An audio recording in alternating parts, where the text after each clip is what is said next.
Jadi, sejak zaman HIV 37 tahun lalu sampai COVID sekarang, pandemi ditetapkan tanpa melakukan pembuktian sebab akibat antara tersangka virus dengan penyakit menular.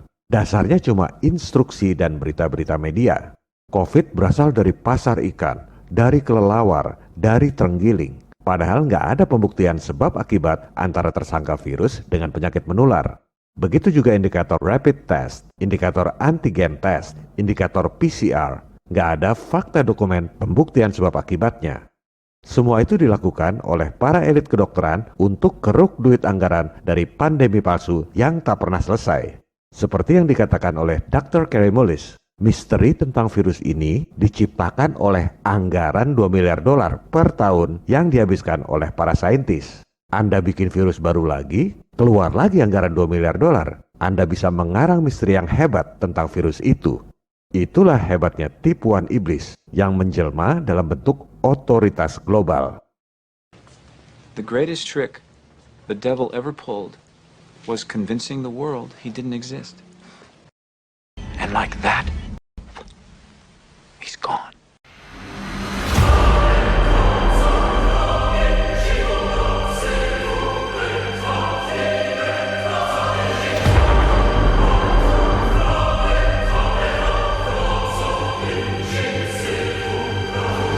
Oleh sebab itu, sang penemu PCR yang dijuluki The Intolerable Genius dari Berkeley dengan geram mengatakan, para saintis melakukan kerusakan yang sangat besar pada dunia dengan dalih menyelamatkannya.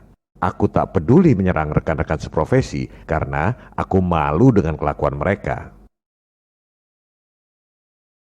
Pandemi terjadi akibat indikator tes yang tak pernah diaudit. Tak ada fakta dokumen bahwa indikator tes dibuat berdasarkan tersangka virus yang sudah memenuhi pembuktian sebab akibat dengan penyakit menular. Penyakit biasa dibilang COVID kalau sesuai dengan indikator tes yang tak pernah diaudit.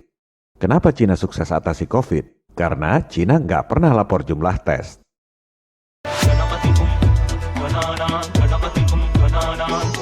Kenapa India kasus COVID-nya belakangan ini banyak? Karena jumlah tesnya diperbanyak. Ini datanya. Yang warna kuning itu jumlah tes, yang warna biru itu jumlah kasus. Kalau mau kasus COVID sedikit, jangan lapor jumlah tes seperti di Cina. Kalau mau kasusnya banyak, perbanyaklah jumlah tes.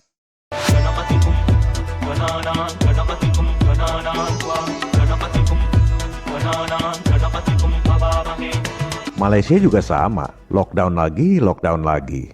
Itu semua karena indikator tes yang tak pernah diaudit, tapi terus perbanyak tes supaya jumlah korban seolah banyak. Tahun 1997 dulu, Pak Mahathir nggak mau nurut pada IMF karena tahu bahwa IMF itu nekolim, penjajahan gaya baru. Buktinya aman-aman aja, tidak diembargo. Orang-orang berpikir kalau nggak nurut otoritas global, nanti disingkirkan oleh elit global. Mereka lupa, Pak Harto dulu nurut pada IMF, tetap aja dilengsarkan. Siapa bilang nurut itu aman? Malah saya dengar dulu Pak Mahathir bagi-bagikan buku The Protocol of Zion. Itu gosip yang nyampe ke Indonesia, nggak tahu bener apa enggak. Nah, WHO ini sama dengan IMF, perpanjangan tangan nekolim. Mudah-mudahan Perdana Menteri Malaysia yang sekarang, Pak Muhyiddin Yassin, punya keberanian yang sama supaya nggak terus-terusan dibohongi oleh indikator tes yang tak pernah diaudit. Indonesia juga begitu. Jumlah kasus itu naik atau turun tergantung jumlah tes. Kalau mau kasusnya sedikit, jangan lapor jumlah tes seperti di Cina. Kalau mau kasusnya banyak, perbanyaklah jumlah tes.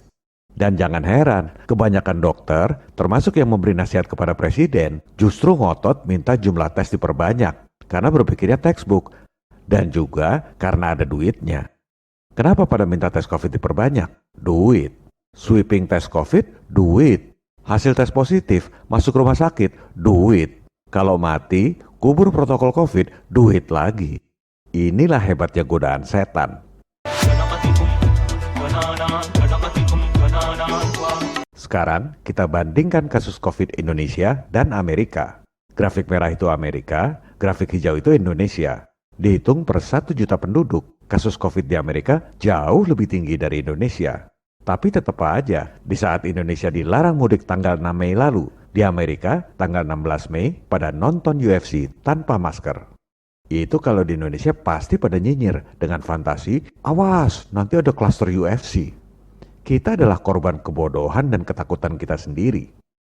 Di Houston itu bebas karena gubernurnya memang cabut aturan wajib masker dan pembatasan bisnis. Padahal kasus COVID-nya jauh lebih tinggi dari Indonesia. Inilah contoh gubernur yang memikirkan rakyatnya, bukan gubernur pencitraan seperti di negeri overacting. Kalau diperhatikan, belakangan grafik kasus COVID di Amerika turun lumayan drastis. Apa sebabnya? Jangan ngarang, kita lihat data jumlah tes. Bingo, Amerika mulai pinter. Seperti di Cina, kalau mau turunkan kasus COVID, kurangi jumlah tesnya. Mau ngomong apa? Buktinya Amerika dan Cina sehat-sehat aja? Buktinya Cina malah dipuji oleh dunia, sukses mengatasi COVID.